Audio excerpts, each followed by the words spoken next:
The Disrupt Education vlog can be found on YouTube. To hear it in podcast form, search Disrupt Education on any of the following podcast platforms: Anchor, Apple Podcasts, Google Podcasts, Breaker, Castbox, Overcast, Radio Public, Pocket Cast, Spotify, or Stitcher.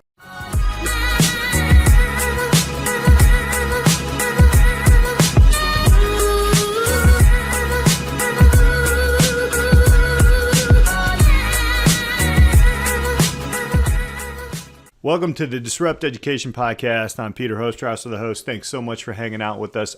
We've got a great guest today. Don Wettrick is with us, the STARTedUP Foundation podcast CEO, the Forrest Gump of education reform and entrepreneurship. Yeah. So let's jump in. Don, hey, thanks for being with us today, man. Man, kindred spirit and a fan of what you do on the other side. Midwestern guy as well. So yeah, thank you for having me on. 100%, man. We're both from Indiana, so that's good. I'm from South Bend, around Indianapolis area. Talk a little bit about what you're doing these days. You got a lot lined up. The pandemic has not stopped you, although it's changed some things a little bit. You're in the STARTedUP Foundation, but unpack that a little bit for us. Sure. Like credit where credit's due, the state of Indiana wanted to have this, entrepreneurship pitch competition called Innovate Within. And on the first year they were going to do it, they reached out and they said, A, you should have your students participate, but B, if you would kindly help us out, that'd be great. So in year one, we helped out. In year two, we kind of co-ran it. In year three, we ran it. And then now in year four, we're hitting new heights. So we co-ran it with a university last year. This year we had like 11 university partners. So we kind of did it on our own, but with support from each location. We had 9 different regions, rounded up several $1 million of scholarship opportunities. And the thing that, if anybody's has known or encountered me, I've been a bit opinionated on the just go to college and figure it out later pipeline. What I've enjoyed is the universities and colleges that want to work with us are seeing the value in the students that are wanting to start now. And then maybe if they want to go, continue their journey at some of these institutions. So it's just been great. It's like, I say this I'm trying not to be boastful, but believe it or not, Indiana has the biggest high school pitch competition in the country. The payout is insane. The people they get to meet is more insane. The experiences we give them, it's an accelerator. After we identify the top 10, it's not, and I'm not saying this to be snarky, but I am. It's not the pitch competition where a kid will say, I don't like cancer. Cancer's bad. I'm gonna cure cancer through this app. No, you're not. And the thing is, like God bless those kids, but we wanted it to be something like our theme has been, do you see problems as opportunities? And even if it is an idea, like a lot of times you'll see pitch competitions like, I want to start a t-shirt line or a food truck. Food truck's a great idea. I'd ask them how are you solving a problem with a food truck? And if they're saying well, you know what? I did a market validation survey. Turns out in our area, there's no access to Korean barbecue. People voted they wanted Korean barbecue. I'm going to start a Korean barbecue truck, and our zone is going to be these zones because the market indicates, okay, whoa, you are solving a problem. 100%. And now I'm hungry. So yeah, well, but that's my whole thing that I get so excited about is that you are solving a problem, and we appreciate that. So yeah, so we do that. We're growing that. Like I said, we've got a curriculum that we give away for free, so the students are more armed and prepared. And just another, the prize package is insanely well funded, especially for that age. But even the students that just participate in round one, there's thousands of dollars in scholarships because, again, the universities and colleges were like, okay, we are also looking for innovators. We're looking for students that want to take that journey and not just the GPA heroes. Yeah, 100%. And yeah, it is. It's growing larger every year. I've actually kind of closely watched you over just the last year, and it's amazing how big it's getting. We're going to get into that. Let's go back into your education then. Number one, what was your education path? And number two, what was it that said, you know what, enough's enough. Let's launch this thing. Let's get some things going here. So unpack that for us, man. Yeah, I got to start with my dad. So I love my dad. My dad was a teacher, and I think it's probably the reason why I went back into teaching. I had a career before teaching for 3 years. Long story on that. But my dad, when I told him, hey, I'm going to go back and be a teacher, my dad never complained about education. My dad's a very positive man. I think I've heard him cuss once in his life. Literally, I lived with Warden June Cleaver. I mean that lovingly. But he says, I told him, hey, Dad, and I didn't ask them for money because they'd paid for my college, and now I'm an adult. And so I was like, hey, I'm thinking about going back to school, getting my teaching degree. And he says, I don't care if you teach for the next 25 years or 20 years. He told me, I don't care if you teach for the next 20 years. Just don't teach, 20 years one time. Like, don't press repeat every year. And so it meant nothing to me then. In year 2 and 3, it meant a lot to me. And so he always wanted me to keep it fresh and was really the kind of the foundations for innovation. But, I taught for 10 years middle school English. And then I kind of lucked my way all of a sudden teaching documentary filmmaking and videography at the high school level. And that was kind of the early beginnings of learning by doing. I had an endorsement in college that had nothing really to do with videography. And so I was like, hey, I'll figure this out the night before and let's have fun. But that learning while doing was great. Then I started the innovation class after that. And that's the thing that just took us into a new direction. And the innovation class quite literally was because I watched a Dan Pink TED Talk, 10 years ago? Started this class called Innovation and Open Source Learning. It got more press than I could imagine, and I wrote a book about it, and it more than my mom bought it. And actually, my mom didn't buy a copy; they expected a free one. But and then that's ultimately when I got this offer to like, will you run this? Will you basically take this over? And so started that foundation began. And there's nothing like hands-on, man. Like our stories are very similar. I was actually teaching elementary school kids hands-on, and then you could see their learning grow. Well, let's jump into the STARTedUP Foundation and what you do. You really clearly said what is a pain point. Number one in education is the tangible environment. We do see a lot of these pitches, man, of all right, we're just, they're very soft and on the surface level pitches. You're going deeper into that. What are some of the best things that you've seen come out of this besides obviously the amazing amounts of scholarship money? But what are some of the awesome things that youth are doing?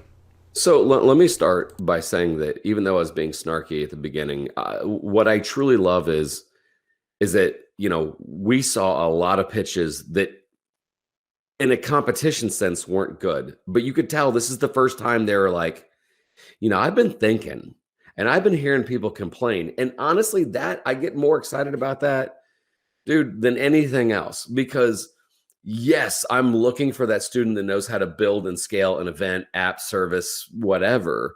But I'm wanting more of that mindset shift of like, okay, I'm triggered. I'm going on Twitter and telling everybody the world sucks. No, you suck if you don't do anything about it.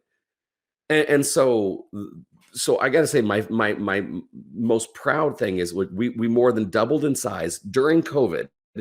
We gave them a curriculum to challenge their thinking, and I'm excited about that because I'm seriously like so many pitches were.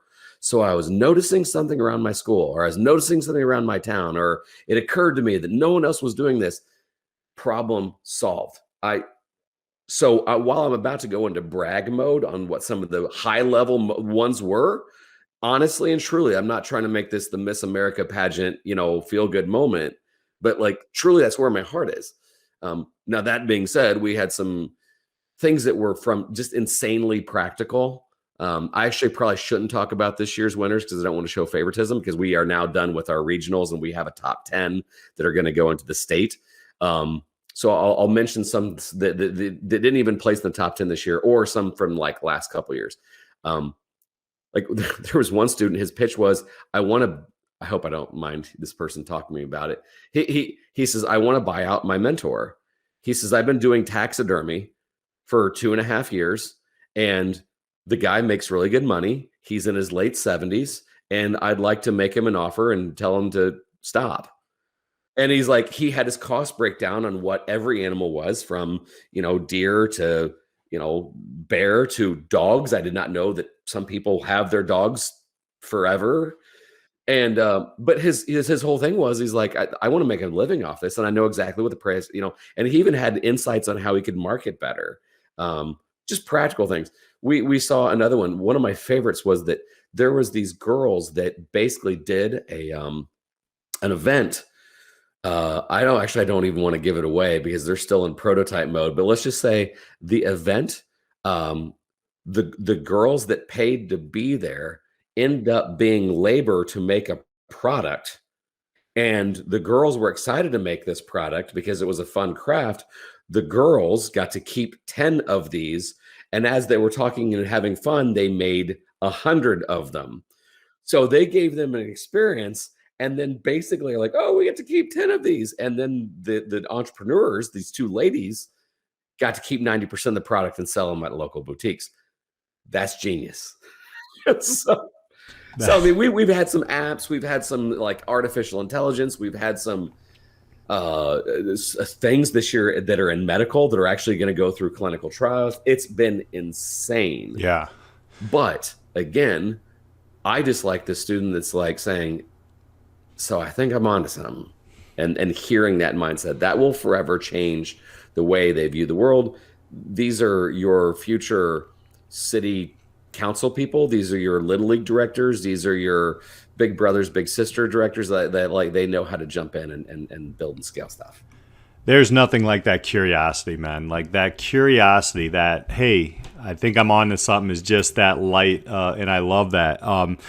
And here's what's interesting to me, and I wanted to ask if you can maybe kind of expand on this, or maybe it's early. Like COVID has just thrown a lot of wrenches into quote unquote traditional education. However, when people want to become innovative and start to take a look at entrepreneurship or in business in general, and I like even on the site, you're like, everybody doesn't have to be an entrepreneur and everybody's not cut out, but everybody should think like that, which is 100%. I'm in 100% agreement to that. What are some of the things that some of the students that you're hearing about their education path or the education system in general? Are there some generalized topics that you're hearing over and over again? Or obviously we've seen some, so highlight some of those.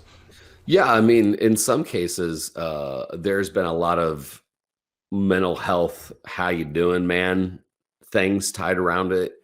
The only thing I'm going to take a sideways turn here, because the one thing that I didn't want to do is that right as the pandemic started, and I'm not saying that any people that did this are bad, I'm not, but there was a lot of, hey, use promo code COVID and you're going to get 30% off of our ed tech tool. And while I understand, I thought, but so like, because we put out, like, I was bored and I put out a course. It was free. It featured people from Tesla and all these other places. So I was like, this was my thing of like, hey, if your school doesn't have any curriculum, here's some innovation curriculum. So I'm guilty of it too. And I'm not saying that any of this, but I clearly saw a need. There was a lot of schools like, we don't know what we're doing. I'm like, great. Because I heard a lot of people like, oh, we don't have time for an innovation class. I wish we could fit into our schedule. I'm like, do you guys have a plan of what you're doing? No? Great. I interviewed 10 entrepreneurs and/or innovators, and this is the things they had to say. It's yours for free. So I thought that was a cool need. And then some of our students were doing the same thing of like, we had a call once where we just were talking about possibly starting a teen council for every like mid-sized city, of just saying, okay, put us to work. We're bored out of our minds. Is there something we can do here? And of course you saw a lot of, a lot of news stories of, there were some schools and universities that were like mass printing 3D face shields really quick, or people that were doing masks. So I saw those things kind of rise to the occasion. But I'd say for the most part, a lot of mental health stuff. And then actually there's going to be an ugly side to this, but I saw a lot of people get really bored and get involved into investing in cryptocurrency. There is a lot of I know some young people Totally all of a get sudden it. they're like, I don't know if this is real or not, but I've got like $200,000 in Dogecoin. Yeah. So yeah. Sixfold on our financial literacy courses next year, because like we were right in the middle of that when the perfect storm hit, when everybody was like, all that, the AMC and all that stuff was happening. So that's interesting. And I think those real pieces trickling in, and people are starting to figure out, hey, wait, we can do things. Or we can make some money, or we can lose some money, or we can just gamble, So, yeah. That's going to have a whole huge ramification that people aren't thinking of, because again, sometimes when the government tries to help, but first of all, the wealth gap just got even worse. So like the people that really didn't need the stimulus money, the people that needed it the most, what did they do? Immediately paid off bills and rent and groceries.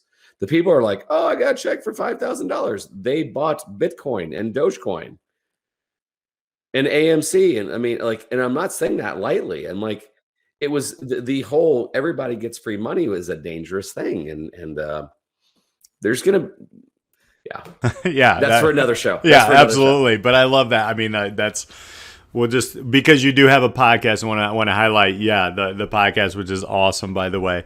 And so now let's go into like the future, right? Let's take a look at what's next. You've done your regional pitch competition, correct? Or are you going into your regional pitch competition? I just wrapped it up. Okay. And going into state competition. All right. So outside of Indiana, what are we looking, man? Are we going nationwide? Yeah. We know we've currently got 4 inquiries and offers from other states. Yeah. So How do you see this playing in? Now you're outside of systems. Are you in inside any systems right now where they're using this as, hey, you know what, we're going to go to school half day, we're going to do your program the second half, or anything like that? Yes, but not. But my curriculum was designed to be 10 minutes of your day that you could I was getting feedback that some of it was being used in home ec classes. Awesome.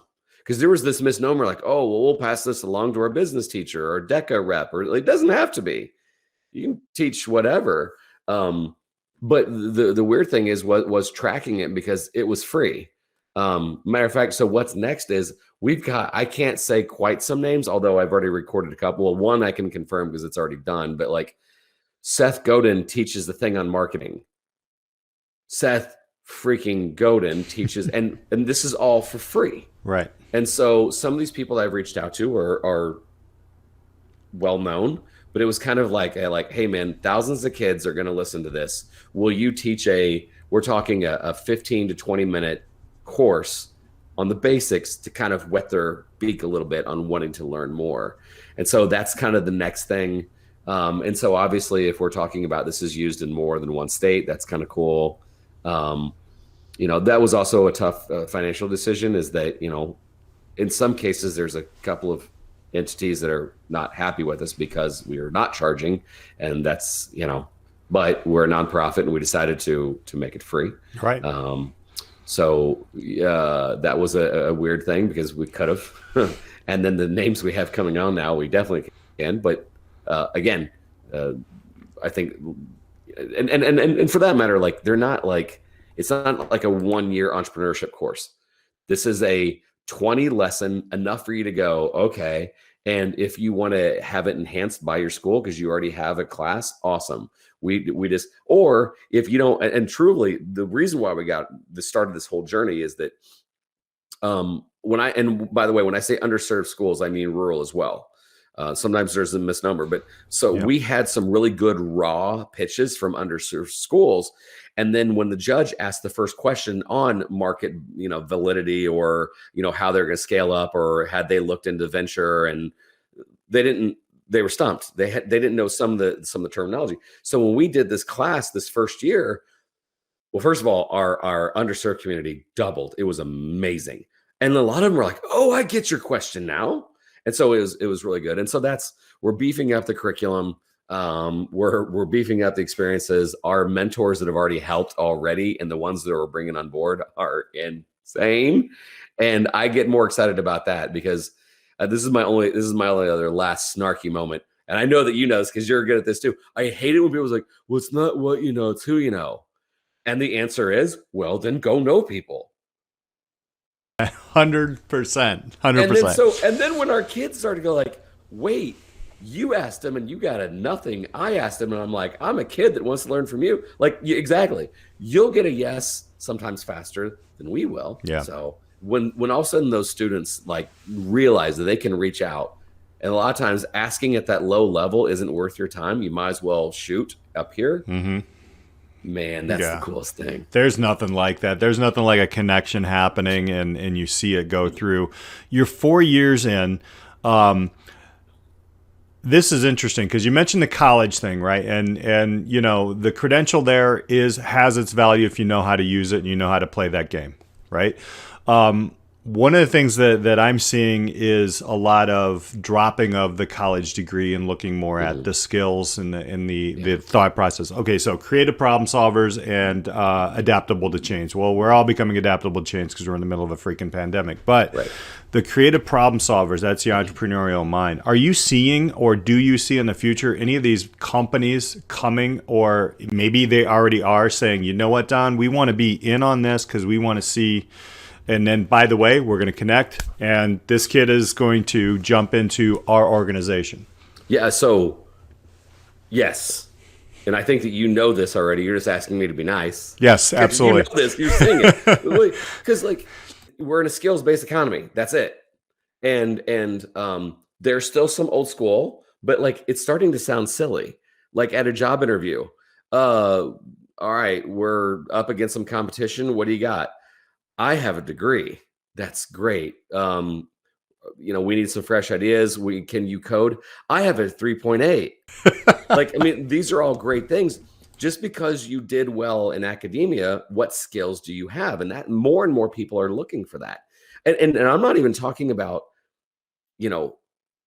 coding and some of the like data analytics and stuff like that. I'm talking about Frito-Lay. Like they want to. Like, can you think for yourself? "It's not my problem. It's not my job." Is like they don't want to hire that anymore. So the independent. Well, I think one of the most classic, and a lot of people have already heard of this story. It's almost became like a urban legend. But there was a lady back in the days where when you took a flight, they actually had a meal, not just peanuts.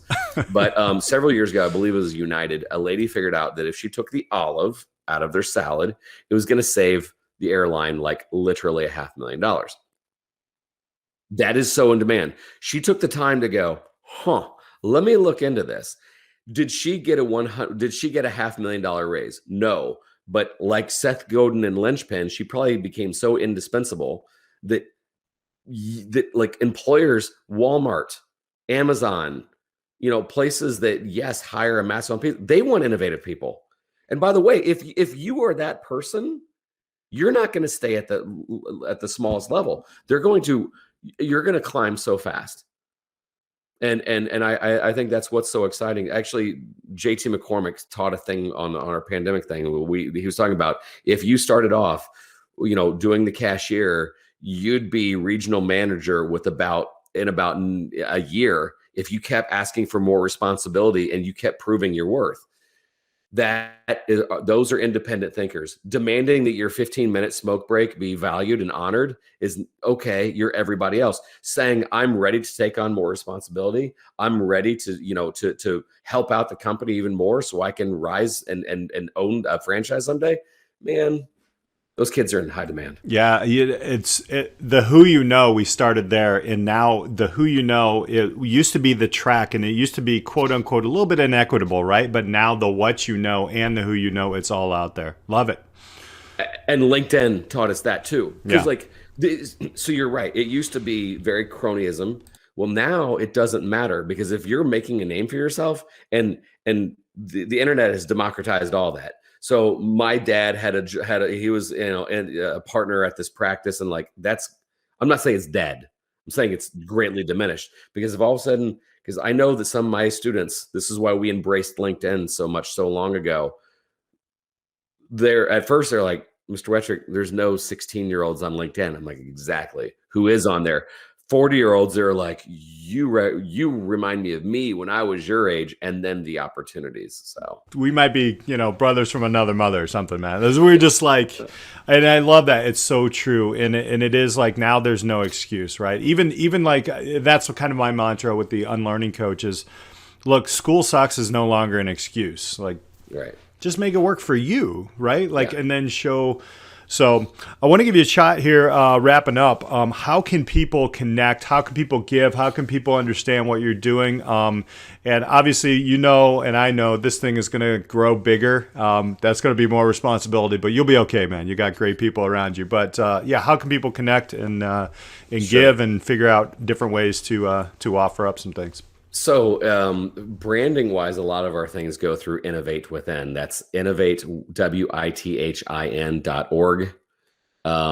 There is a spot there that you can donate. Our parent company, or really with the 529, different method of saving. Our 501c3 is called STARTedUP Foundation. You can go to STARTedUpFoundation.org. That's really long. I'm sorry. And by the way, note is not Startup Ed. Somebody parked that years ago and was charging an insane amount to unpark it. So it was StartedUpFoundation.org. There's a donate button there if you feel so compelled. But, more than anything, introductions and like, hey, I'm a parent and I want, we're wanting to get involved. Actually, it's funny. Last shameless plug. We have received so many letters from other states saying, man, I wish my daughter could participate in Innovate Within. We're running a national accelerator next summer.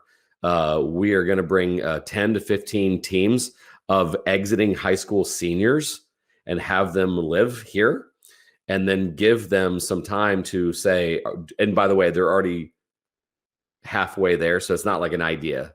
This isn't a unicorn. Yeah. But we're going to give them a summer to figure out, do you want to go straight to market or do you want to go to college? And give them that time to do that. So if you are listening out there and you're like, you don't know my 17-year-old, this girl's going to run the world someday, let us know. Mm-hmm. My email address is dwettrick@startedupfoundation.org. That's DWETTRICK @startedupfoundation.org. That's all going in the notes, man. I really appreciate everything you're doing, man. There's nothing, like you said, when you light that curiosity up and then you give somebody the confidence to build on their ideas and actually make them tangible.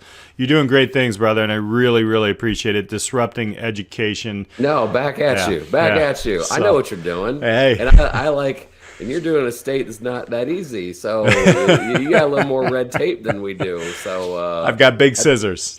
I appreciate it, man. Yeah, it's funny. Last little story. Mm-hmm. I was starting to we came across each other because I was talking to a guy. He had his own podcast, and one time I was making this comment, and I said, "Oh man, that's a small world." And he's like, "No." He's like, "It's an enormous world." He's like, "The amount of," and this is his words, not mine. He says, "The amount of," and this was during the football season. He goes, "The amount of dudes that were out there complaining about the Packers 4-3 defense is an immense world. The amount of people focused on what we're talking about, that's the small world." Yeah. So it's awesome because those, and I'm not trying to be an elitist thing here, but I see evidence from classrooms and I just know what's going on. And so I just love the things that I see coming from your classroom because you know what's going on. So I appreciate the work you're doing, man. Yeah. It's fun digging it up and disrupting the heck out of it, man. So, all right, man. Appreciate it. We'll put you guys want to connect and check this guy out. Don, thank you so much for being with us. All these connects are in the notes. Until next time, everybody, thank you so much for listening to Disrupt Education.